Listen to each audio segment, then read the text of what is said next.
Juventude Católica, tudo bem? Começando mais um AcultusCast, podcast jovem da Paróquia Nossa Senhora do Brasil. Eu sou o Braga. Eu sou a Giovana. E hoje temos uma proposta para você. Vamos falar sobre santidade?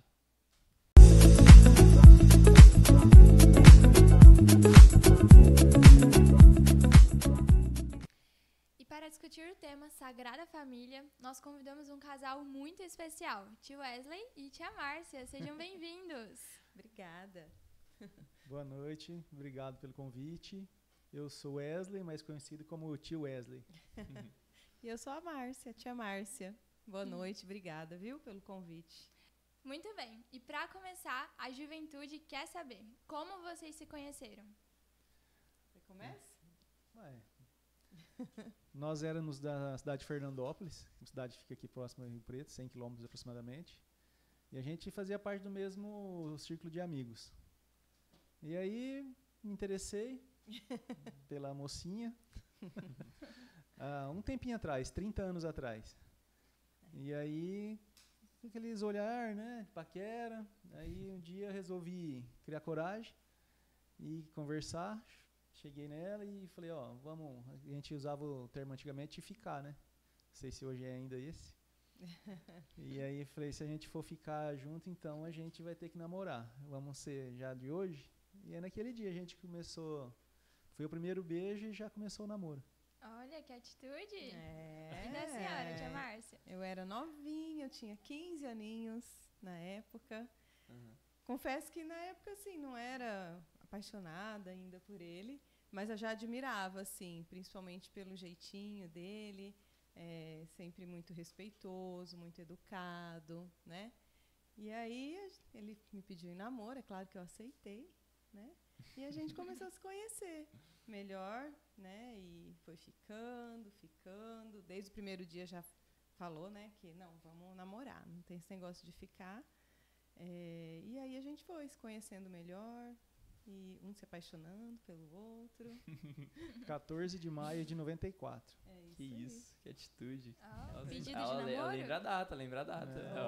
Claro, Data. tem que lembrar, né, gente? Senão Data dorme no sofá, né? importante. E como é que foi esse pedido? Hã? Como que foi o pedido de namoro?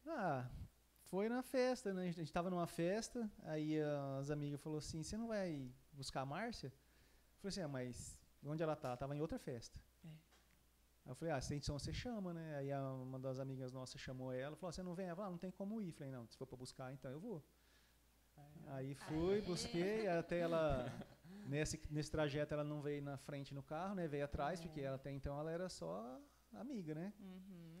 E aí quando chegou na festa, aí que ela foi descobrir porque que eu tinha que buscar, né? Mas no fundo ela já sabia também. Né? Mais ou menos, já estava meio avisada, já estava rolando algumas conversas. Bom, assim, vocês começaram a namorar e tudo mais. Quando que vocês perceberam que o caminho era realmente o casamento? Ele me enrolou um pouco. Enrolou? A gente namorou 8 anos, né, amor? Mas a gente sempre, assim, já tinha como plano que a gente queria se casar, né? E aí ele fez a faculdade, eu também, né, fiz a faculdade, e eu tive que vir embora para Rio Preto, né, por conta de trabalho. E aí a gente pensou, não dá pra gente ficar longe, né? Ele lá, eu aqui, sem a gente se casar.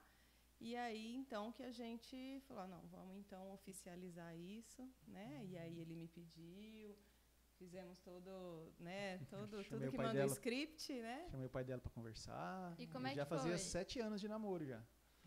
Né? Meu Quando pai a é gente bravo. marcou o casamento. Bravo. Você é bravo, tio Wesley? Sou bravo. Hoje ele tá mais manso. Hoje ele tá, mas na época, já foi coitado, ele bravo. tinha que ir em casa. Ele tinha carro, tinha moto na época, mas meu pai fazia ele deixar o carro em casa, a moto em casa, a gente tinha que sair a pé. Sair a pé. Durante muito tempo. E se vocês fossem para um lugar muito longe? E tá 10 horas da noite de volta. Olha, Aí hoje você vê o pessoal saindo depois das 10, né? depois das 10 para chegar assim, umas 3, por aí. Mas é aí que vai tendo as provas de amor, né? Se ama mesmo, vai respeitar, né? Exatamente. O sogro. Como é que foi mais essa fase de namoro pra vocês? Como é que foi, assim, falar, não, vamos, ó, chegou uma parte que essa parte aqui realmente a gente vai se casar. Como é que foi onde perceber realmente o amor? Então, foi o amor, assim, né? Acho que a gente foi, conforme a gente foi convivendo, né? Diante de várias situações, um vai provando para o outro, né? Que realmente se importa um com o outro, se preocupa. A gente se via todos os dias, né, amor? Todos os dias. Era, assim, ou ele ia na minha casa, ele mais ia na minha casa do que eu na dele, né? Mas quando foi chegando o momento de faculdade, que a gente já começou, né, a ter outros grupos, né, de convívio, e principalmente quando eu tive que vir para cá, que a gente percebeu que agora a gente vai ter que ficar muito longe um do outro, e a gente era acostumado a se ver todos os dias, né? E aí foi onde a gente falou assim, não, agora a gente precisa realmente casar. E foi nesse ponto que a gente amadureceu e falou, não, agora acho que a gente está pronto. A gente já tinha uma idade razoável, né? Com quantos Pra anos casar? vocês se casaram? Eu já tinha 27. Isso, eu tinha 23. Que bonito. E depois do casamento? Como é que foi? Que agora não eram mais namorados, foram Agora 7 não era mais anos. namorado. E agora o casamento. E o casamento. O casamento é bem diferente do namoro, né? Mas é sempre muito bom também. Mas é um momento que aí sim você começa a conhecer de fato, né? O seu até então namorado, né? E conhecer assim algumas manias, né? Que às vezes quando você namora você não conhece, né? Então uma toalhinha jogada em cima da cama. Olha, tio Wesley era bagunceiro? Nunca fui muito bagunceiro, não. Mas eu sempre fui, assim, minha mãe sempre me criou muito muito com limpeza da casa, com organização da casa. Então, quando você é casadinho de novo, ainda não tem filho, você quer a casa toda organizadinha, né? Então, aí tudo que vai ficando fora do lugar, você já começa. E aí a vida de casado começa a mudar um pouco, né? Assim, e aí a gente tem que... aí que a gente começa a perceber a necessidade de ter algo mais no meio do casal, né? Que a gente sabe quem é, né? Que tem que estar ali no meio de nós. Mas a gente demorou um pouquinho, né, amor? Pra aí colocar a gente no nosso meio. Bom, antes, a gente deu uma estadinha sobre vocês. A gente tá sabendo que vocês têm 2 filhos que são aqui da paróquia. Sim. Uma, inclusive, tá aqui, chama a Isis pra cá, pra dar um oizinho pra câmera. Essa é a nossa boneca. Fala, oi, princesa. Essa é a Isis. A Isis pôde vir, o Cauã hoje não tá bem. Tem que ficar em casa, deitadinho. Um beijo aí pro Cauã, viu? Melhoras. Olha lá, com febrinha. Já melhora. Bom, e pra vocês, como é que foi o nascimento da Isis e do Cauã? Como é que foi essa fase de nascer, gravidaça, saber que tá grávida? Como é que foi? A espera, a chegada deles. Foi uma bênção, assim. Eu, pelo menos, sempre... Ele também. Tinha muito sonho de ser pai e eu muito sonho de ser mãe, né? Então, o Cauã e a Isis foram muito esperados por nós, né? E aí, quando chega o filho, como o Wesley estava falando, né? A gente muda um pouco o foco, né? Porque são os filhos, né? Tão esperados. E aí a gente fica muito em cima dos filhos. Então, para a gente foi uma experiência muito diferente, né? Assim, era muito esperado, mas o Cauã, como se diz, foi a experiência, né? Foi o primeiro. Teste. Foi o nosso teste. Então, a gente era muito... Galinha choca mesmo. Ele era mais que eu, né, amor? Um pouco mais. Um pouquinho mais. De não querer que ninguém pegava no colo, né? E toda hora... eu lembro que logo que o Cauã nasceu, o Cauã mamava muito, né? Ele era um bezerrão e toda hora queria o peito. E aí, um dia eu estava tomando banho e o Cauã começou a chorar. Aí ele foi no banheiro. Amor, você precisa sair logo do banho. O Cauã precisa mamar. E eu tinha dado mamar para ele já. Eu falei assim, por favor, eu preciso pelo menos tomar banho. Eu também tenho vida. Então, quando a gente tem filhos, né, a gente tira um pouco o foco. Então, todo aquele amorzinho de, não, amor, pode tomar um banho tranquila. amor, ó, nosso filho precisa mamar, sai daí logo, né? Como se você fosse ali, só tem o peito ali naquele momento, né? Então, essas coisas mudam, né, quando vêm os filhos. E aí é importante o casal estar bem estruturado para ir passando. E pra você, tio Wesley, como é que a gente sabe que pro homem, assim, o sacerdote da casa tem que prover, então, assim, acaba sendo mais difícil. Como é que foi realmente pra vocês, assim, a espera e a chegada?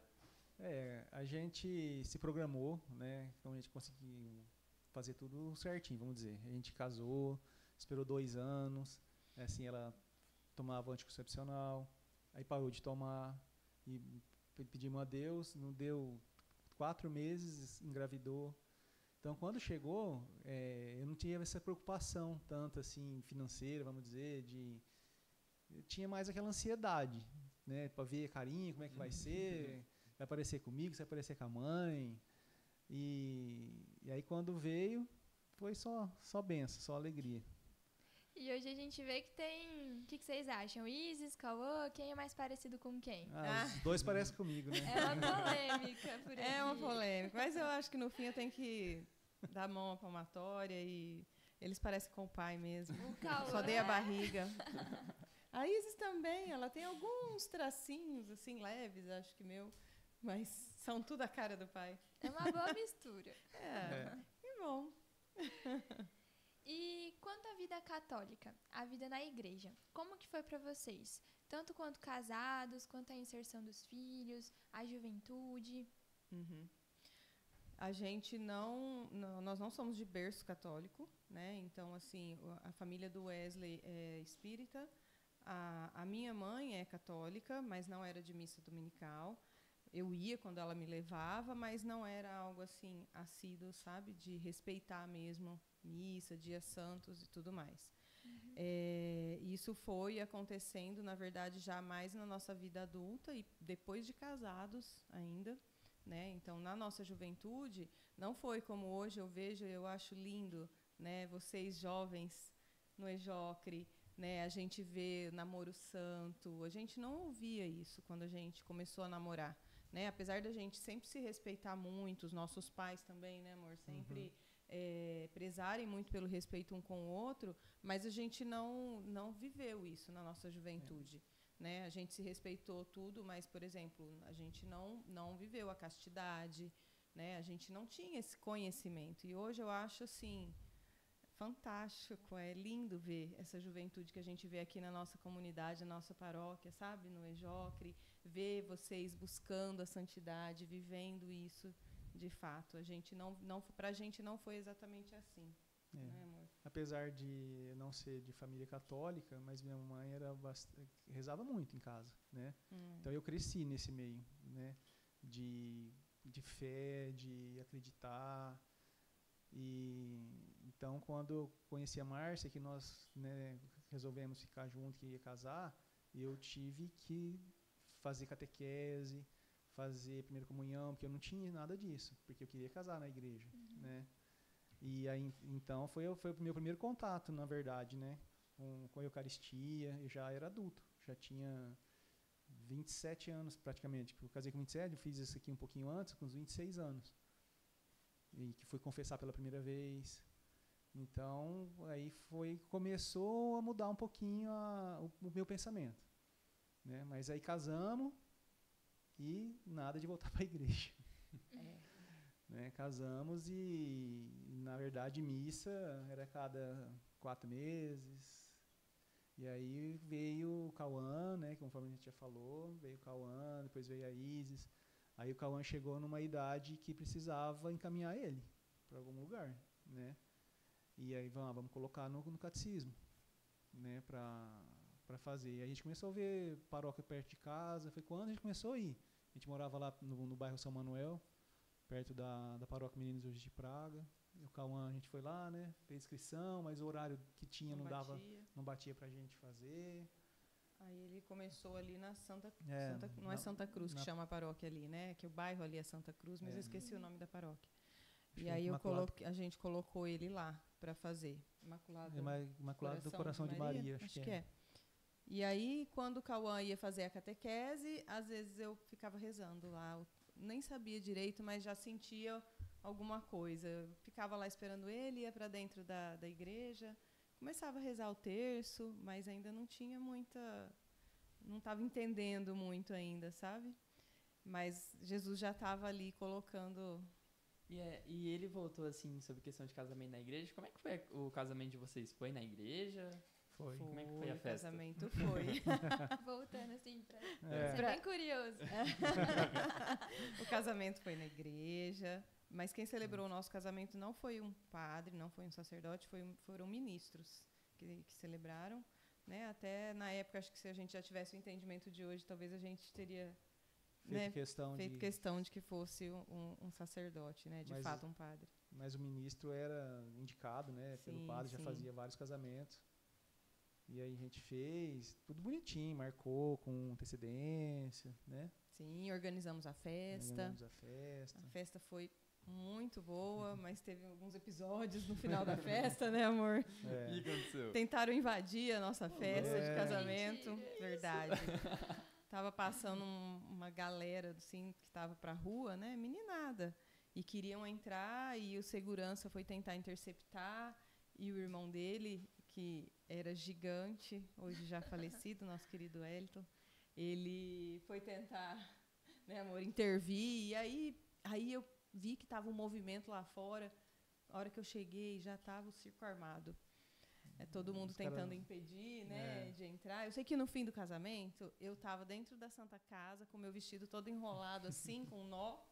E a gente passou praticamente a noite de núpcias ali. Que loucura! Aquela história de cinema. História de cinema. Não, todo mundo que foi na festa, na nossa festa de casamento, lembra. Que loucura. Hoje a gente dá risada, mas na final, noite... acabou tudo bem, né? Deu tudo certo aquela noite. Com a graça de Deus. Conseguimos viajar no outro dia. Eu não contei porque que nós fomos pro hospital. Por quê? Foi por causa que meu irmão tomou um tiro no dia na festa. Na hora de intervir, os caras estavam armados. Deram um tiro. Mas foi depois. Mas depois ele ficou bem. Ficou bem, deu tudo certo. Que bom que deu certo. Bom, então voltando. Como é que, pra vocês, como é que foi essa conversão? Como é que foi esse processo de entrar dentro da igreja? Então, posso falar? Pode, claro. A gente levou as crianças, né? Já tinha a Isis também, quando ela começou a fazer catequese. A Isis já estava ali 3 anos para trás, né? Mas também começou. E nós mudamos para o bairro aqui, São Diocleciano, em 2011. E aí começamos a frequentar aqui, na catequese, e a gente a cada 2 meses vinha na missa. Até que chegou o momento que a gente teve uma dificuldade assim, né, na vida, que foi a morte da nossa cachorrinha. Minha cachorra deixou o portão aberto e a cachorrinha saiu para a rua, foi atropelada e morreu. E era um xodó de casa, né? Como todo mundo tem cachorro, sabe como é que é. E aí a Márcia, naquele dia, como é que eu vou contar para os meus filhos, contar para a Márcia, né, sobre essa fatalidade? E aí o que veio na cabeça? Vou lá no padre Ernesto, pedir uma orientação. E aí veio, quando eu falei, né, na verdade eu falei para a Márcia, aí ela começou a chorar, e ela tinha uma viagem de trabalho, falou que não ia mais. Eu falei, não, já era passagem de avião comprada, tudo, ela não podia deixar de ir. Falei, não, vamos lá falar com o padre. E foi quando a gente veio falar com o padre nos acalmou, né, a gente contou a história para ele, e daí ele chamou a gente para fazer o encontro de casais. Isso foi em 2018. Né? E aí, a partir do encontro de casais com Cristo, que a gente começou a engajar mais na paróquia. Né? E vir mais às missas, não faltar às missas aos domingos, todos os domingos a gente estava aqui. Com isso, os nossos filhos foram também participando mais. Até que chegou o momento que o Cauã participou do EJOCRE, né? E aí ele engajou mais do que a gente. E aí ele trouxe, na verdade foi o Cauã e a Isis, né? Que aí a Isis também acompanhando o irmão, já começou a vir na catequese, e já falamos assim, agora, desde que a gente não queira ir, a gente vai ter que ir por causa deles, né? Esse episódio, né, que aconteceu, a gente fala assim, né, foi na dor, né, que a gente... Deus sempre vai, parece que arrumando, parece não, né, ele sempre vai arrumando um meio para trazer, né, E aí esse episódio foi o que trouxe, você vê, a morte da nossa cachorrinha que trouxe a gente aqui para dentro perto do Padre Ernesto, para a gente pedir uma direção. Graças a Deus, né, no dia ele pensou nisso, ele falou assim, vamos lá conversar com o padre. E o Padre Ernesto, na infinita sabedoria dele, né, ele não perdeu a oportunidade, já falou, não, deixa eu trazer esse casal, né, para mais perto aqui de Deus e da comunidade. E aí, a partir daí, a gente foi entendendo e seguindo aí, como diz o nosso sábio sacerdote, né, Padre Ernesto, o milagre está no caminho. O milagre está no A caminho. gente está no caminho, tá nessa caminhada. E para começar esse caminho, o senhor falou que fez um encontro de casais. Como é que foi esse encontro de casais para vocês? Como que foi a decisão? Vocês queriam ir ou vocês vieram só porque o padre falou? Não, o padre chamou. Eu, por mim, eu nem sabia do que se tratava. Ela já tinha especulado a respeito, né? Então, ela já falou, sempre quis fazer. Aí, quando chegou o convite, eu tinha que trocar serviço no trabalho, não tinha, a data não dava. Comecei a colocar alguns empecilhos para não vir. Mas aí, eu insisti um pouquinho, acabei vindo. E aí, foi maravilhoso, né? O encontro de casais a gente pode falar muito, que faz parte um pouco de um segredo. É o sigilo. E aí de lá para cá a gente veio conhecendo algumas pastorais para fazer parte, né? Que a gente veio até hoje, a gente faz parte da Conferência Vicentina aqui da paróquia. Só que a minha, eu falando por mim, né? A minha conversão mesmo que eu percebi foi no acampamento. Que depois eu fiz o encontro de casais em 2018. Fiz o acampamento em 2023. Então, vamos dizer, foi 5 anos aí que eu aumentei minha fé, que já vinha vivendo na paróquia, mas, porém, não era como é hoje. Né? Hoje eu estou, vamos supor, parece que nunca vai acabar. A gente está sempre crescendo. Mas de um ano para cá, que faz hoje, agora em novembro, fez 1 ano do acampamento, mudei muito a minha vida e a minha fé. Foi realmente a tomada de decisão, né? Que você fala, não, foi. Agora eu vou virar Chave, católico de verdade. Agora caiu a ficha, né? Que a gente vê que a oração, a espiritualidade, ela vai vindo de pouquinho em pouquinho. Mas sempre tem uma hora que ela vem de vez, né? Vira a chave. E pra você, tia Márcia, como é que foi o acampamento? O acampamento também, para mim, foi um momento importante de aprofundamento, acho que de uma intimidade maior ali, sabe? Acho que não pode falar muita coisa também do acampamento, né?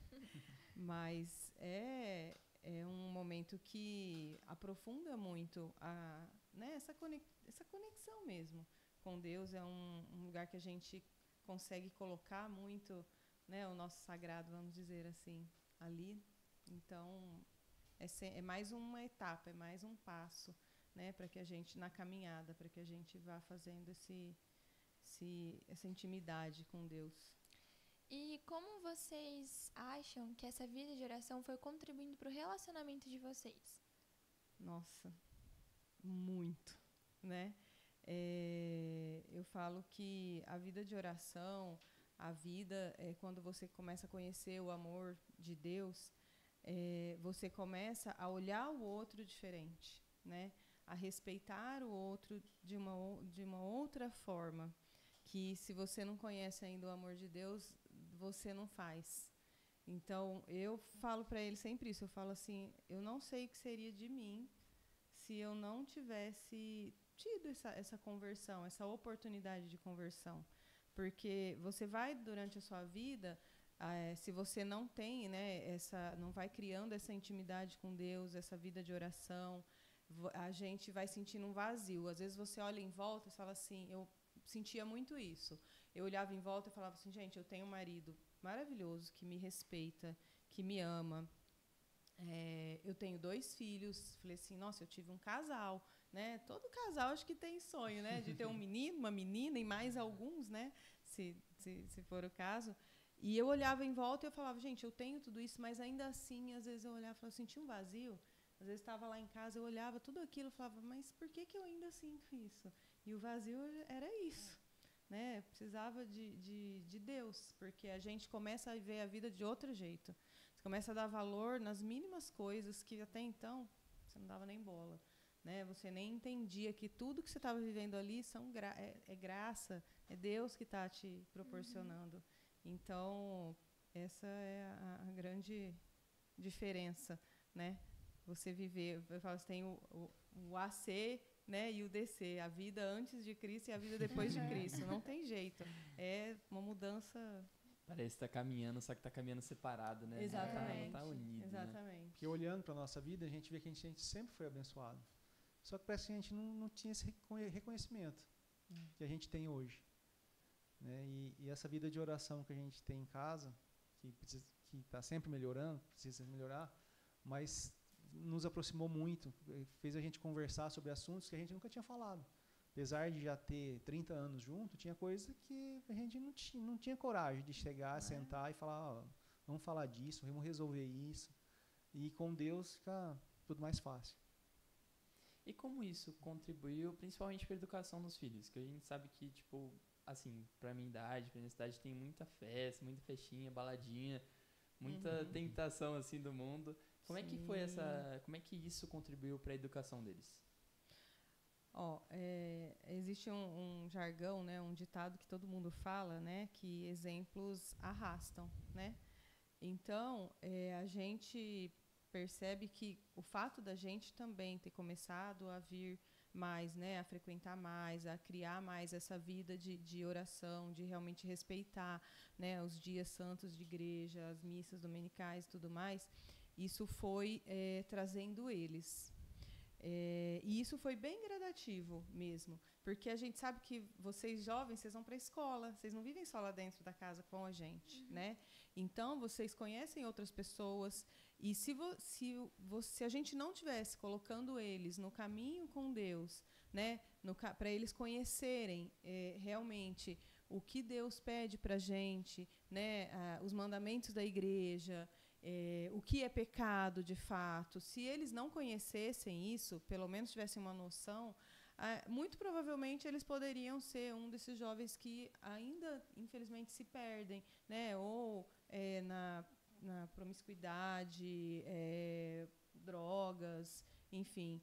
Então, essa vida que a gente foi conseguindo, estamos construindo ainda, né? Mas que a gente foi conseguindo erguer novamente em casa, ajudou muito a conseguir afastá-los um pouco e, na verdade, fazer com que eles tenham decisões sábias, sabe? Nos momentos que eles não estão com a gente, as orientações que a gente passa no dia a dia lá em casa, que às vezes, de novo esse sermão? Sim, de novo esse sermão, né? Olha, se você vai sair, não é porque todo mundo está fazendo errado que você vai fazer, o certo é o certo, né? Jesus não faria isso, não é assim, peça a luz do Espírito Santo, fala com a Virgem Maria, né? Então, como que um pai e uma mãe orientam os filhos dessa forma se eles não vivem isso? Não tem como. Então, a gente começar a viver isso foi o que nos ajudou, porque de verdade, né, amor, eu acho que se a gente não estivesse vivendo isso, a gente não conseguiria, de fato, direcioná-los. Resumindo, a gente colocou na mão de Deus e a gente participando da paróquia, a gente não precisava falar muito, né? Igual tem que estar sempre falando, jovem é jovem, né? Tem que estar sempre falando. Só que por eles mesmos já cai a ficha e já sabe que é certo e que é errado. Eu e o Márcio, como eu falei, a gente sempre foi abençoado. E com os filhos também, a gente está sendo bem abençoado nessa juventude deles. Eles em nenhum momento, então, apresentaram alguma resistência, assim, de querer ficar em festinha ao invés de vir pra igreja, de não querer vir na missa? Como é que foi não, isso? Em nenhum momento, não foi tão simples assim, né, amor? Não é tão simples assim. Tinha os momentos que, não, mas hoje eu vou jogar bola. Não. O racha. Ai, mãe, deixa eu ficar aqui, eu quero assistir a Dança dos Famosos. A Is não queria vir na missa para assistir as danças dos famosos. Tinha que ficar mudando de horário de missa. Quero ver a videocassetada. E assim, eu falo assim, a gente não chegava a arrastar, né? Não, você vai sim, apesar que pai e mãe é assim que tem que fazer, né? Mas a gente não fazia. Mas o pai e a mãe têm que fazer isso, não é? Eles não têm idade ainda para decidir o que é certo e o que é errado. A gente devia ter, na época, pego e falado, não, você vai. Mas não era todos os domingos que a gente fazia, forçava. Porém, o exemplo foi um puxando o outro. E, na verdade, o Cauã, que é mais velho, né, começou também a vir mais. E a Isis foi vendo o irmão, foi vendo o pai, vendo a mãe, né? Opa, eles estão indo por um caminho que está dando certo, vou também. Porque a gente é a escada pro outro, né? É? Pra chegar ao céu, pra chegar até o reino dos céus. Então é com os exemplos mesmo. E hoje sabemos que a Isis e o Cauã são bem engajados, inclusive a Isis é da mídia. Um beijo pra mídia. Também tem o Cauã, que é pregador também do Jocan. Ó, um abraço pra condução aí. E, assim, como que foi pra vocês ver esse processo deles irem pra igreja? Vocês falam que o Cauã também foi e a Isis viu o exemplo. Como é que foi ver esse processo? Como é que foi lidar com esse processo? Nossa, foi... Quer falar, amor, que eu tô falando demais? Pode falar. Você tá indo bem. Não tô, não. Ai, gente, como não ficar feliz, né, com um processo de mudança desse, de engajamento, como eles estão tendo? Eu acho que é um sonho. Deus nos dá essa graça, assim, a cada dia isso cresce, né? Então, pra gente, é gratificante demais. Todo dia que eu acordo da minha vida, eu falo, Senhor, obrigada por toda a minha vida e pelos filhos, pelo caminho que o Senhor está dando para os meus filhos perto do Senhor, né? Então, assim, é só muita gratidão mesmo, porque eu vejo que isso é o que isso é o que define todo o rumo da vida deles, né? Tá perto de Deus, tá sempre pedindo a orientação, eles estão sempre buscando, né, a orientação do alto, buscando a santidade, entendendo que o que a gente está aqui buscando a santidade, porque a gente quer chegar, né? Lá, todo mundo quer chegar lá no alto, quer chegar na vida eterna, pertinho de Deus, mas para isso não é tão simples, exige sacrifícios. E eles estão buscando isso, né? Eles estão diante mesmo das dificuldades, mantém a fé, segura a caminhada, né? Então, porque às vezes a gente, no meio das dificuldades, a gente dá uma abandonada, né? Às vezes a gente até se revolta. Sim, né? somente no momento de tentação a gente corre muito para a família, né? Como é que é auxiliar eles nesses processos e nessas fases que tá assim meio difícil? E isso também é outra graça que a gente tem lá em casa, né? Porque eles procuram a gente para compartilhar as dificuldades, as angústias, né, da vida. E quando a gente não tem essa base, é difícil se aconselhar filho. Vocês vão ver um dia. Não é simples, né? E são seus filhos. Como é que você fala qualquer coisa para eles? Porém, quando a gente vai buscando na palavra, a gente ouve, né? Ouve evangelho todo dia, ouve uma pregação, né? Busca confissão. Quando o teu filho vem te trazer um problema, você já está mais... Você consegue, com uma certa calma, uma certa tranquilidade, porque vem assuntos diversos, né, amor? E a gente estando na comunidade, fica fácil da gente resolver as coisas. Quando aperta um pouquinho assim, a gente fala do Cauã mais, né? Cauã tá mais velho. Cauã, vai lá no Padre Ernesto, ver o que ele te fala. Aí ele vem e faz uma orientação espiritual com o padre. Aí, geralmente, o que o padre fala para ele é mais ou menos o que eu já tinha falado. Ele joga isso para mim muda. também. Fala com o Padre Ernesto, Gi. Ele fala. Você tá aprendendo com o senhor. Aliás, Padre Ernesto, obrigada, viu, Padre Ernesto? Porque o Cauã acho que ocupa bastante a agenda dele. E aí, geralmente, as orientações do padre vêm mais ou menos com aquilo que eu falei também e acaba dando certo. E uma coisa que a gente sempre tem feito, né, amor, lá em casa, e que antes a gente não fazia, antes de conhecer o amor de Jesus, eu falava uma coisa às vezes, ele falava outra, sabe? E isso é muito ruim, né? Porque a gente deixa os nossos filhos perdidos. Então agora a gente conversa, pede orientação do alto, né? Que é de lá que vem a sabedoria, e aí as coisas vão se encaixando. Mas antes não era assim. E aí, com esse engajamento todo na igreja, vocês, os filhos, como que é manter uma rotina entre casa, igreja, trabalho, tudo isso? Compartilhe um pouquinho disso com a gente. A agenda é bem tumultuada lá em casa. A gente, nossos pais ali em Fernandópolis ainda, né? Os pais da Márcia, os meus pais, por nós, a gente quer ir todo final de semana. Então, mas não dá. Aí, então, vamos cada 15 dias. E para conciliar, a Isis tem que servir como acólita.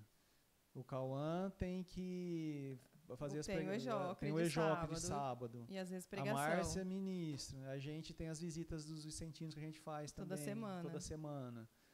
Não é fácil. Nós estamos dirigentes, né, amor, do ECC. Então, sempre tem reuniões, né, as organizações para fazer. Então, a nossa rotina tem dia que realmente a gente está de segunda a domingo, às vezes o sábado dá uma pulada, mas nem pula. Na paróquia. E isso é maravilhoso. É maravilhoso. Parece, ai, nossa, mas todo dia, que bom, né? Às vezes um dia ou outro não, mas quase todos os dias a gente está por aqui. Glória a Deus, essa paróquia é sempre muito movimentada, muito, gente. Muito. Todo horário que vem tem gente aqui. Tem. Acho que é quantos horários de missa no domingo também? São 7, 8 horários de missa. Tá saindo o 8º horário, né? Às vezes eu tô em casa, dá assim 7 horas da noite, 7h30, não, a gente não tem que ir na igreja, não tem nada, não. Não tem hoje, não tem nada, não. Você tem certeza? Não tem nenhuma reunião? A gente confere as agendas, pergunta nem pra Isis, nem a Isis, nem o Cauã, não tem nada. Até estranho quando não tem nada. Estranho, porque Até cada dia é uma coisa e... E pra vocês, como é que vocês conciliam esse momento de família, esse momento de oração, de vocês se reunirem, orar e tudo mais? Posso falar? Esse momento tá difícil ainda, tá, pessoal? A gente até tá com a camiseta aqui, ó. Santidade, uma luta constante, né? E essa parte lá em casa tá falha. A gente tá devendo para Deus ainda. De reunir os 4. A gente começa, vamos tal dia. Dá certo para vocês? Dá certo, Cauã? Dá certo? Todo mundo. Aí 2, 3 semanas, pronto, já não deu. Ou se tem que fazer rápido porque tem que sair, aí não dá certo. E aí a gente está sempre reprogramando, mas com fé vai dar certo a gente se reunir todas. Mas o que importa é a luta, né? Como o Padre diz, o milagre está no caminho. Nós vamos. Não pode parar, né? E é uma luta constante. Luta constante. Não pode parar. Bom, vamos finalizar, que já está há bastante tempo. Por nós, a gente ficaria mais 1 hora, pouco aqui. Qual que é a importância da Sagrada Família? Como é que vocês veem esse exemplo e aplicam na de vocês? Sagrada Família, né? A Sagrada Família é o exemplo nosso, né? Porque quantos sacrifícios eles fizeram, né? Para trazer o nosso Jesus Salvador a esse mundo, né? Maria aceitou o convite do anjo, né? Sem nem pensar, né? Ela aceitou. Não, Senhor, faça a tua vontade, né? E José também, né, gente? José também não duvidou, acreditou, né, no anjo também, em sonho. E fizeram todos os sacrifícios possíveis, né? Passaram por humilhações, porque Maria podia ser apedrejada, né? Porque na época, né, como é que ela estava grávida, né? Quem ia acreditar que era do Espírito Santo, né? E então eles passaram por muitas dificuldades. Então a Sagrada Família, a gente tem que estar sempre olhando, né, para a Sagrada Família e para que seja o nosso exemplo de superar as dificuldades, né, as provações que acontecem na nossa vida, porque eles superaram tudo, né, para colocar Jesus aí, né, trazer ao mundo e fazer com que ele pudesse concluir tudo que Deus propôs, né, a nossa salvação. Meu amor. O que eu trago comigo bastante, né, para minha vida, depois de começar nessa caminhada na comunidade, é que uma frase que eu ouvi, que quando um jovem se converte, a probabilidade da família se converter é de 20%. Quando uma mãe se converte, a probabilidade da família se converter já aumenta aí para 40%. Mas quando o pai se converte, a probabilidade chega a 99% da família toda se converter. E essa responsabilidade que eu vinha tendo aos poucos, né, na caminhada, que como eu falei para vocês, no acampamento foi uma grande mudança. Então eu falei, não, agora é agora. né? Então, vamos virar homem, pensei comigo, né? Vamos ser pai e aí é o que eu trago comigo, é isso aí. Essa imagem foi uma das primeiras imagens que a gente... Acho que foi a primeira, né, amor? É. Depois que a gente começou a vir, que a gente comprou lá em casa a imagem da Sagrada Família. Para ser espelho de vocês. Para ser nosso espelho. Sustentar. Bom, a gente vai agradecer vocês. Muito obrigado por estar disposto aqui a compartilhar a vida de vocês, a falar com a gente. E, bom, a gente já vai ter que finalizar. Aqui tá passando, acho que de 45 minutos. Tá estourando nosso tempo. Podcast. Já tá bastante tempo conversando. Mas a gente agradece imensamente a presença de vocês e o privilégio de estar aqui nesse AcutisCast falando sobre santidade para nos levar cada vez mais ao alto e como tá na camiseta de vocês, que é uma luta constante. Para que a cada podcast a gente possa estar mais um pouquinho perto do céu, né? Nós agradecemos, parabenizamos vocês, a juventude aqui da paróquia, né, que está sempre engajada. A Márcia falou, é uma alegria para a gente. Né? Agradecer nosso diretor espiritual também, o Padre Ernesto, que está sempre de portas abertas para todas as ideias que... Os mais malucos que chegam, as ideias dos jovens, ele está sempre acolhendo, né, e abençoando. E que Deus abençoe, viu? Essa empreitada de vocês. Vocês continuem levando, né, a palavra de Jesus, o amor de Jesus aí para muita gente. Amém. Foi uma alegria ter vocês como espelho da Sagrada Família aí para toda a juventude da nossa comunidade. Assim, um real exemplo, realmente. Estamos na caminhada, vamos na caminhada, firmes e fortes. Bom, a gente vai finalizando aqui, mas não perca, terça-feira, às 19h30, o Jocan. Sábado tem o quê, Gi? Sábado tem Ejocre, 5 horas da tarde, aqui na paróquia também. Também a gente não pode esquecer, a gente tem os acampamentos. Saiu dia 10 desse mês agora, o podcast dos acampamentos. Para não perder, segue o Jocan. Aí lá a gente vai estar postando tudo, a gente vai também deixar o QR Code do Mirim na tela. Para vocês acompanharem aí e tudo mais, equipe de formação principalmente. Ficamos aqui com a AcutisCast. Obrigado, pessoal. Tchau, pessoal. Como tio... Tio Márcio, ela ia falar. Eu tô falando isso daí. Porque o tio Márcio conheceu a tia Wesley.